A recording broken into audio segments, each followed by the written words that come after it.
Hello, this is Spellbinder reporting on this article from the Activist Post, Wednesday, November 10th, 2010. Independence criminalized. The Great Wall of Bureaucracy comes to America. Thomas Jefferson said, "If people let government decide what foods they eat and what medicines they take, their bodies will soon be as sorry a state as the souls of those who lived under tyranny." Michael Edwards, a very good writer, wrote this for the Activist Post, and it goes like this. The purge of farming class in various communist dictatorships is well documented. The regimes in China, 1958 through 62, and Russia and to the Ukraine, 1920 through 39, identified those who were independent of state control and implemented a heavy-handed oppression designed to turn true productivity towards collectivist goals.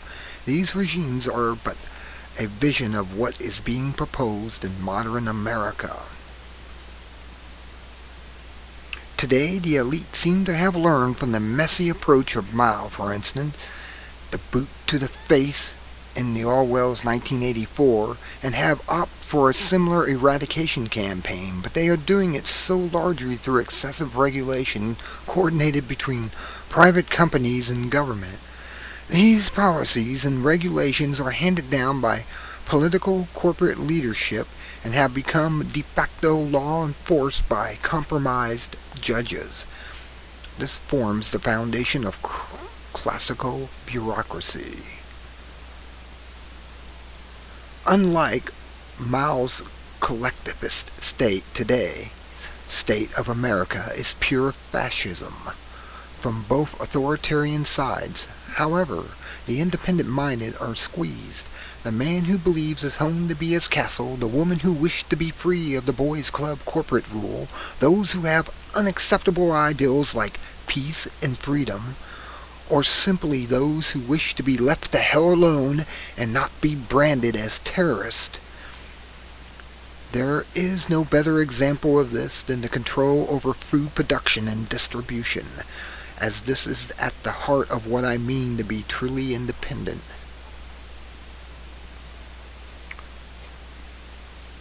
Farmers are America's original entrepreneurs and have been instrumental in forming the strong middle class for which all free countries are known. Mao Zedong knew that if he were to build his collectivist state, he had to eradicate the very base which threatened his status control. Today's corporations have used color of law instead of brute force, employing a combination of their legal designation as persons and using the revolving door of corporate government state to infiltrate key positions. From these positions they can legislate people into conformity. Yes, the control freaks are running America.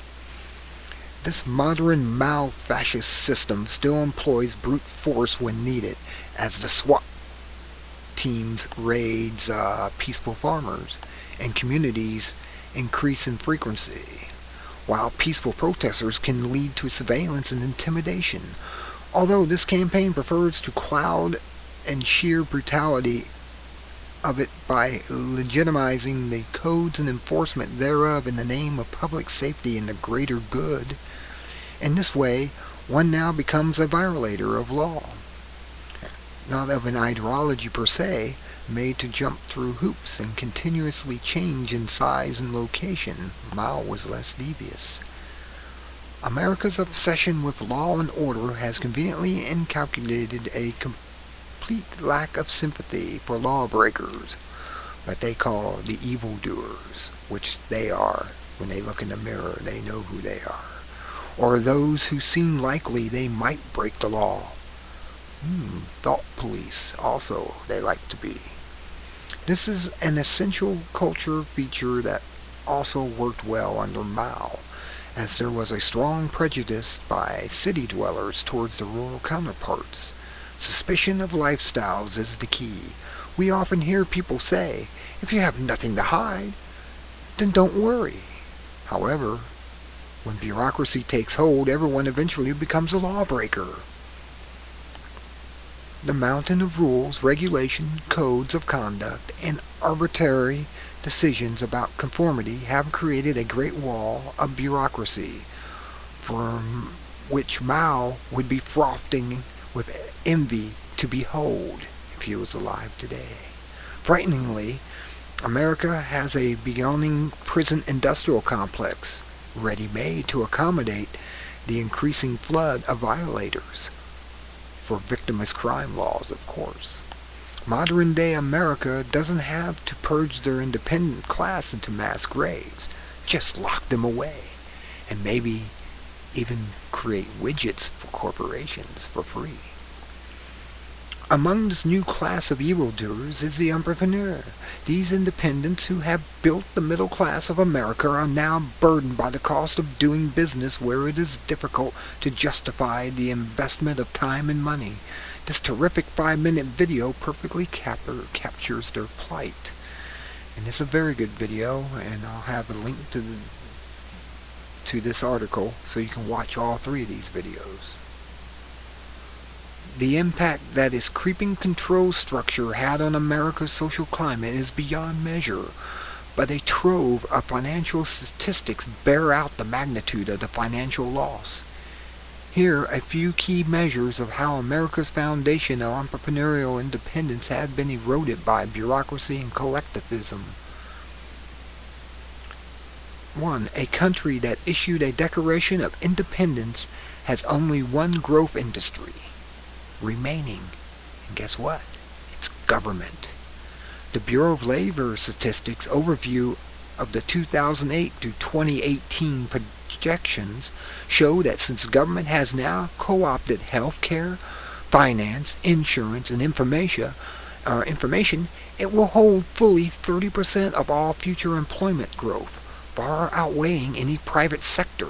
That's right, soon government will own it all, like a socialist country or a communist country where the government owns all the businesses and you're just a slave to work for it.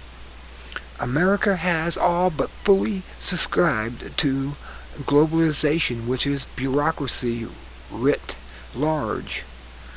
Thus, a nation of producers have become a nation of consumers.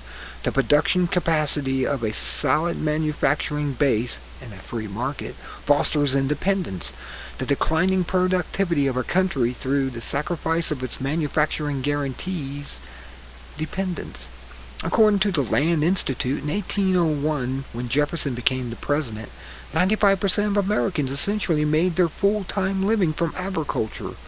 By the turn of the 20th century, it was 45%, and by the turn of the 20th century, it was 45%, and by the turn of the 21st century, less than 2%. The true endgame of this multi-level control system might be nucleus, but at the heart of every theory, conspiracy or otherwise, is the elimination of all independence, which brings us back to food. What kind of system would attack the very foundation of freedom? According to historian Frank Ducker, this was Mao's system, and he killed 45 million people implementing it. So where is America headed through this proposed bill like S510? If there is one place to focus our efforts of resistance, it should be toward any system that diminishes independence and promotes state control, especially if that state now has a logo branded on its flag. For details of how excessive regulation can lead to the end of liberty, please view the film by National Inflation Association or the NIA. And I will give you a little bit of a taste of this. You see control. You see it with the Tea Parties. You see it with the protests. You see it with the anger on the streets. If they could put a GPS thing under your car without a court order and follow you around, yeah, it's Big Brother, and they're there, and they're watching you. And they told us why 9/11 happened. They said, oh, because they hate our freedom and liberty. Well, I guess they're fixing that, aren't they? No more freedom or liberty.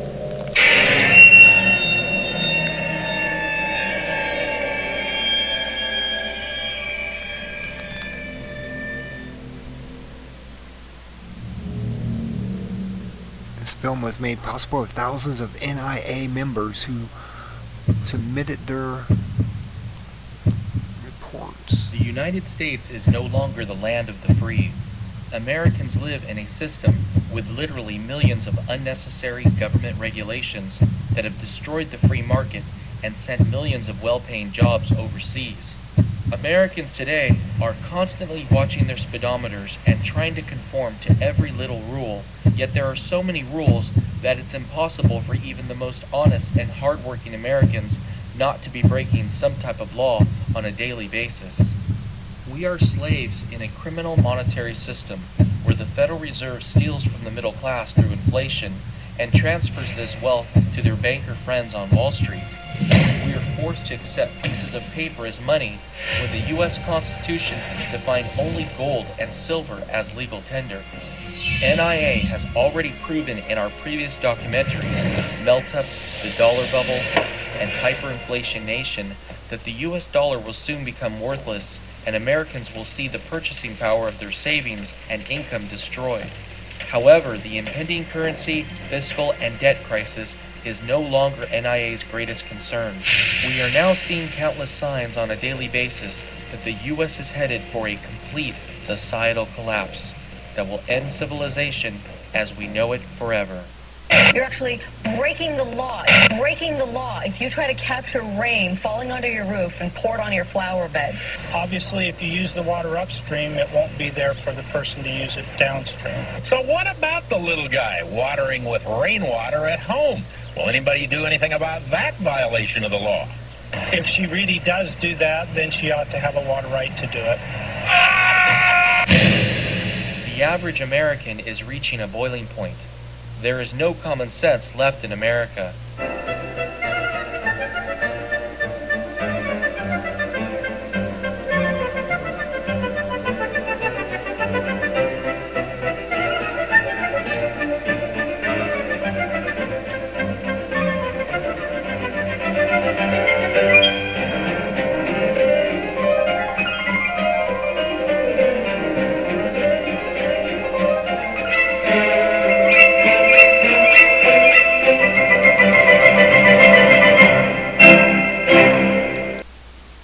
I think I'm going to cut it off here, I guess. I just need you to see what they're up to. Like I said, they're still trying to get S510 passed. They want to take away your right to grow your own food, to have your own milk. I mean, it's just a modern day nightmare. The Amish are being attacked. When the Amish get attacked, we know America went down the tubes. These people are so independent, it just makes independency, look like mom, baseball, and apple pie. I mean, they are the true American farmers. And now they're being hassled and shut down, and they're just these people, these corporations, these international corporations that's running the world won't let us have our freedom under no circumstance. They're not controlling it. They're not happy. I always feel that their life is so miserable they gotta make everyone else's miserable. Well, that's it. Till next time. Be good at it, and I'll have the link to this article at the bottom of the video. Good day.